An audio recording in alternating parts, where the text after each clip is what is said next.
At that time, the night sky began to rain heavily. She ran in the rain to the Lynn residence. It was 11 o'clock at night and the door to the Lynn residence was locked.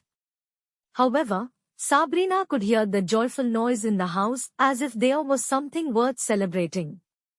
Open the door. Quickly, open the door and give me the money. I need to go save my mother. Open the door. Open the door. The door was still locked. She was muddle-headed and was a little unsteady on her feet at this point because she had waited for the bus in the rain for a long time before she had to run to Lynn residence. However, she had to brace herself up and kept banging hard on the door of Lynn residence. Open the door. Open the door. Quickly give me the money. I need to go save my mother. Bang. The door was pushed open from inside, and Sabrina's despaired gaze suddenly sparkled. The person behind the door looked at Sabrina with contempt and disgust. Sabrina knew that she looked worse than a beggar now. However, she could not care for her image now. She rushed up and looked at the person with a pleading look in her eyes. I have done what you asked me to do. Quickly give me the money. My mother's life cannot wait any longer, please. Your mother is dead. So you no longer need the money. The person who opened the door threw a black-framed picture into the rain, then mercilessly closed the door. What? Sabrina was stupefied as she stood motionless in the heavy rain. Long afterward, she let out a harsh cry, Mother. Mother, I was late, wasn't I? I missed the timing to save you, didn't I? My mother is dead, my mother is dead. Sabrina hugged her mother's coffin portrait, curled up in the rain, and muttered to herself. She then crawled up and started to bang on the door like a crazy person. Liar. I have done what I have promised you, but you didn't save my mother. Return my mother to me. Liar. Your whole family will die horribly. Liar. Liar. Liar. I curse that your whole family will have a terrible death. Sabrina fainted for crying too much outside the door of the Lynn residence. When she woke up, 3 days had passed, and she was in prison again. She was sent to the medical care area when she was in coma because she had a high fever.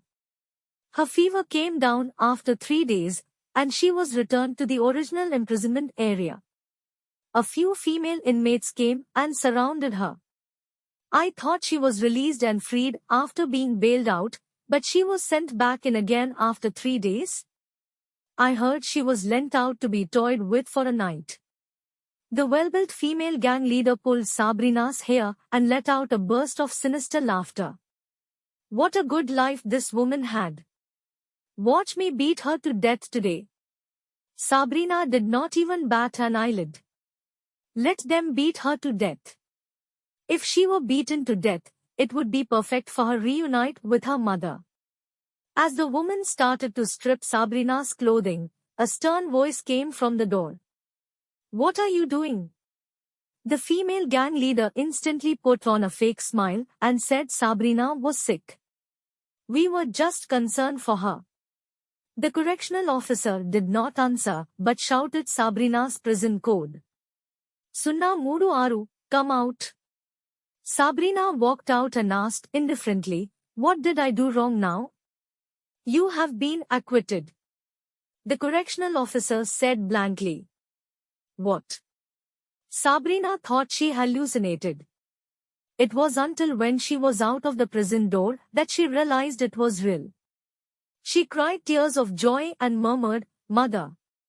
I couldn't save you, but could you forgive me? I will see you now. Where are you buried? Are you Miss Scott? A man's voice came boldly, and a man in a suit stood before Sabrina. Right behind the man, there was a black car stopped. Sabrina could vaguely see a man with shades was watching her from the car. Young Master Sebastian, it's her. Bring her over. The man in shades ordered. Sabrina, who was still confused, was pushed into the car and sat next to the man in shades.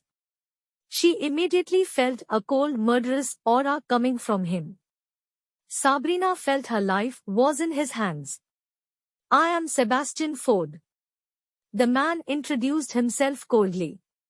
Sabrina could not help but shiver and asked gently, "I have not been acquitted, but I am going to receive my death sentence, right? I am taking you to get a marriage certificate." Sebastian was reluctant to even look at her once more. Sabrina suddenly thought his voice was familiar. It sounded like the man that died that night. However, the man had died. "What did you say?" She thought she had heard it wrong.